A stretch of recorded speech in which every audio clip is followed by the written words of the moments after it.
तो टॉपिक है next GIS और आरएस। सब्जेक्ट चल रहा है ऑप्शनल एग्रीकल्चर पेपर 1 आईएएस के लिए। डेट है आज 24 जनवरी और हम एग्रीकल्चर ऑप्शनल का पेपर 1 का टॉपिक ले रहे हैं जीआईएस और आरएस। आरएस का मतलब है रिमोट सेंसिंग। रिमोट सेंसिंग का मतलब होता है कि दूर से ही इमेजेस ले लेना। रिमोट सेंसिंग मीन सेंस करना थिंग्स को दूर से ही चीज़ों को सेंस कर लेना या इमेजेस ले लेना, जैसे सैटेलाइट्स के थ्रू। ये एक आर्ट एंड साइंस है जहाँ हम इंफॉर्मेशन ऑब्टेन करते हैं किसी भी ऑब्जेक्ट के बारे में बिना उसके फिजिकली कांटेक्ट में आए। मतलब सेंसर्स यूज़ करके किसी भी ऑब्जेक्ट की इंफॉर्मेशन हमें मिलती है without physically coming in contact with it. Advantages क्या हो गए रिमोट सेंसिंग के? तो ज़्यादा कवरेज हो सकती है। मान लीजिए कि सोइल टेस्ट करना है तो सैटेलाइट्स के थ्रू सोइल का कलर वगैरह देखना है, तो लार्ज एरिया की सोइल के बारे में पता पड़ सकता है एक ही साथ। जो भी डेटा अवेलेबल होगा, किसी भी एक पर्पस के लिए आपने डेटा कलेक्ट किया, उसको किसी दूसरे पर्पस से भी आप यूज़ करते हो, इसलिए मल्टी डिसिप्लिनरी यूज़ होगा ऐसे डेटा का। यहाँ पर डेटा एसिक्वेशन और डेटा एनालिसिस जो है फास्टर हो जाता है। ये प्रोसेस है जहाँ data acquisition and data analysis faster हो जाता है। डिसएडवांटेजेस क्या है रिमोट सेंसिंग के? पहली चीज़ ऑब्वियस बात है कि सैटेलाइट डेटा एक्सपेंसिव होगा, सैटेलाइट लॉन्च करने का खर्चा लगता है, और रिजोल्यूशन इशू भी आ सकते हैं, सफिशिएंट रिजोल्यूशन ना हो सैटेलाइट डेटा का। सो मेरिट क्या थे? दूसरे पर्पसेस के लिए भी यूज़ कर सकते हैं, डेटा फास्ट एनालिसिस हो सकता है, लार्ज एरिया को कवर कर सकते हैं, लेकिन एक्सपेंसिव है और रिजोल्यूशन इशू हो सकते हैं। उसके अलावा क्या प्रॉब्लम आती है रिमोट सेंसिंग के भारत में? तो जिन भी प्लॉट्स का डेटा हम कलेक्ट करना चाहते हैं सेंसस को यूज़ करके, प्लॉट्स की साइज़ बहुत स्मॉल है। भारत में डिफरेंट वेराइटीज़ की क्रॉप उगाई जाती है। मान लीजिए हम जिस इलाके में रह रहे हैं वहाँ पर अगर हम देखें तो हर 2 खेत छोड़कर आपको नई क्रॉप दिखेगी। सो एक ही साथ पूरे एरिया को कवर करना कभी कभी मुश्किल हो जाता है।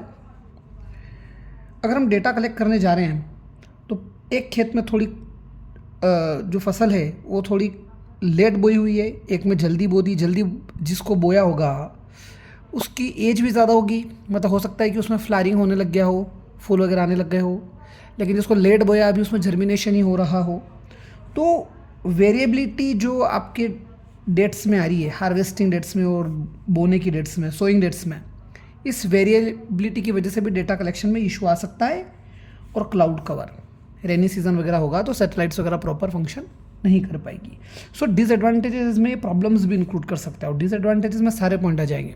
एक्सपेंसिव, रिजोल्यूशन ईजी नहीं होगा, प्लॉट्स की साइज़ भारत में स्मॉल है, डाइवर्सिटी ऑफ क्रॉप्स उगा रखी है तो डेटा कलेक्ट करने में दिक्कत आएगी, सोइंग और हार्वेस्टिंग टाइम अलग अलग है तो वेरिएबिलिटी की वजह से भी डेटा कलेक्ट करने में दिक्कत आती है, और क्लाउड कवर की वजह से भी। नेक्स्ट है एप्लीकेशन क्या है रिमोट सेंसिंग का एग्रीकल्चर में? तो किसी भी एरिया की क्रॉप आइडेंटिफिकेशन में किस तरह की क्रॉप बो रखी है उसको आइडेंटिफाई कर सकते हैं अपन सैटेलाइट से इमेजेस कैलकुलेट करके। Crop acreage estimation, ACREAGE acreage, crop कितने एकड़ में बो रखी है, तो कितने एरिया में वो क्रॉप आपने उगा रखा है उसका एस्टिमेट किया जा सकता है। क्रॉप की कंडीशन को एस्टिमेट कर सकते हैं, जैसे कि स्ट्रेस को डिटेक्ट करना।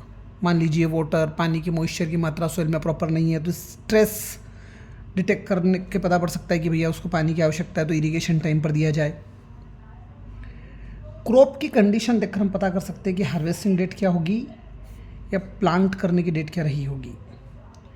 क्रॉप की कंडीशन से हम पता कर सकते हैं कि यील्ड कितना दे सकती है क्रॉप।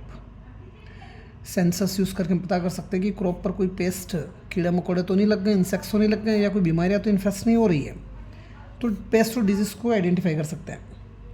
सोइल के मॉइस्चर को एस्टिमेट कर सकते हैं, सोइल मैपिंग कर सकते हैं। सोइल मैपिंग मतलब कौन से स्टेट में, कौन से डिस्ट्रिक्ट में, कौन से एरिया में किस टाइप की सोइल है, येलो सोइल है, एलुवियल सोइल है, ब्लैक सोइल है, तो ये सोइल मैपिंग से पता पड़ता है। अभी पढ़ा था अपने स्ट्रेस डिटेक्शन। स्ट्रेस डिटेक्शन और सोइल मॉइस्चर एस्टीमेट से हमें पता पड़ जाएगा कि हम इरिगेशन कब करना है, तो इरिगेशन मॉनिटरिंग होगा, ड्रॉट मॉनिटरिंग होगा कि सूखा तो नहीं पड़ रहा है, वही सोइल मॉइस्चर चेक करके। Land cover and land degradation mapping, कितना लैंड कवर कर रखा है, मतलब कितने इलाके में क्रॉप बो रखी है, कितने इलाके में क्रॉप बो सकते हैं या लैंड अवेलेबल है। लैंड डिग्रेडेशन, कितनी लैंड डिग्रेड हो चुकी है जिसको हम कंजर्व कर सकते हैं। और हम आइडेंटिफाई कर सकते हैं कि कौन कौन से सॉइल प्रॉब्लमेटिक सॉइल्स हैं। एक टॉपिक पढ़ेंगे अपन जब सॉइल वाला, उसमें देखेंगे कि प्रॉब्लमेटिक सॉइल्स क्या क्या होती है। सो प्रॉब्लमेटिक सॉइल मतलब कोई एसिडिक हो गई, कोई बेसिक हो गई, किसी मिनरल्स कम हो गए, ये सारी चीज़ें हैं। तो हम प्रॉब्लमेटिक सॉइल को भी आइडेंटिफाई कर सकते हैं। तो ये टॉपिक था रिमोट सेंसिंग का।